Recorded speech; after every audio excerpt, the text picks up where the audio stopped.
MM furniture and home needs फजल बंडा निज़द Vanshidhar school NGKL road Jadcherla. हमारे यहाँ शादी के फर्नीचर बेहतरीन क्वालिटी और खुसूसी डिस्काउंट के साथ दस्तयाब है। हर किस्म का डिज़ाइन तैयार किया जाता है। इसके अलावा मैरिज सेट, कबर्ड्स, कुर्सियाँ, कंप्यूटर टेबल, चेयर्स, अलमारी और समर स्पेशल एयर कूलर्स के अलावा सोफ़ा मैन्युफैक्चर और रिपेयर भी किए जाते हैं। मज़ीद तफसीलात के लिए 7095708181 पर रब्त पैदा करें। अस्सलामुअलैकुम नजरीन, आप देख रहे हैं जचरला टाइम्स न्यूज़। तंजीम के रियासती सदर वेंकट रेड्डी ने प्रेस को जारी बयान में कहा कि सबसे अहम मुतालिबा PRC की फौरी अमलावरी है। इन्होंने कहा कि 1 जुलाई 2019 से वाजिबुल अदा PRC ताहल नाफिज नहीं किया गया, जिससे मुलाजमीन को नुकसान हो रहा है। इन्होंने मजीद कहा कि मार्च 2024 के बाद रिटायर होने वाले तकरीबन 25,000 मुलाजमीन को अब तक रिटायरमेंट फ़वाइद नहीं मिले। हुकूमत से मुतालिबा किया गया है कि पेंशनर्स के लिए फौरी तौर पर 500 करोड़ रुपये जारी किए जाएँ।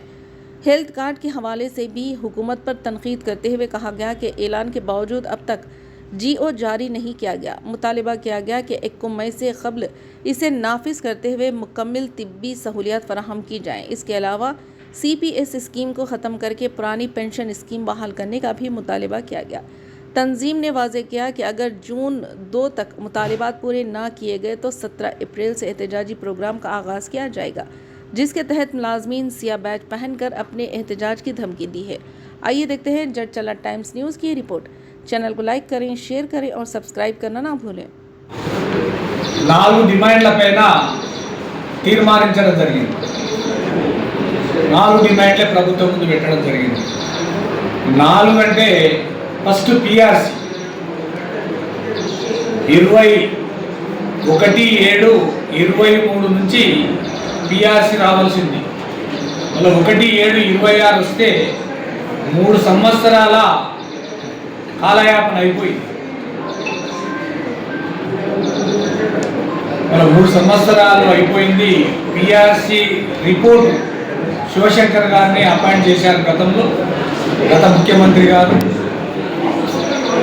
అలా రిపోర్ట్ను మళ్ళా పొడిగించకుండా వెంటనే ప్రభుత్వం తెప్పించుకొని జూన్ 2 వరకు, జూన్ 2 వరకు రాష్ట్ర ప్రభుత్వానికి డెడ్ లైన్ ఇస్తున్నాం।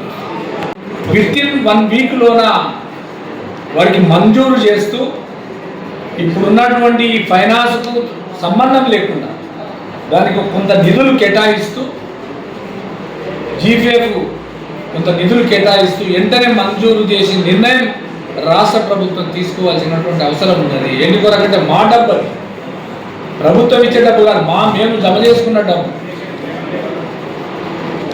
ఇప్పుడు టోకన్ వేసి టోకన్ తీసుకొని, దీనికి కూడా టోకన్లు అవసరం లేదు।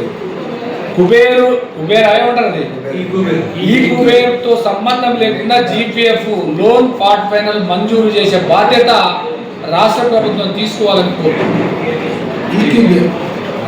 ఈ కుబేర్ సమావేశం నిన్న JSC సమావేశం హైదరాబాద్లో జరిగింది।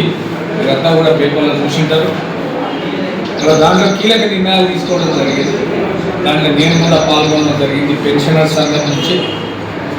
ఈరోజు తెలంగాణ రాష్ట్రంలో పెన్షనర్ సంఘం బలమైనటువంటి సంఘం। తెలంగాణ రాష్ట్రంలో 3,20,000 మంది సభ్యులు, 3.5 లక్షల మంది సభ్యులు కలిగినటువంటి పెన్షనర్ సంఘం అధ్యక్షుడిగా నేను మీ ముందు మాట్లాడుతున్నాను। For the latest news, please subscribe to our channel, like the video, and don't forget to share.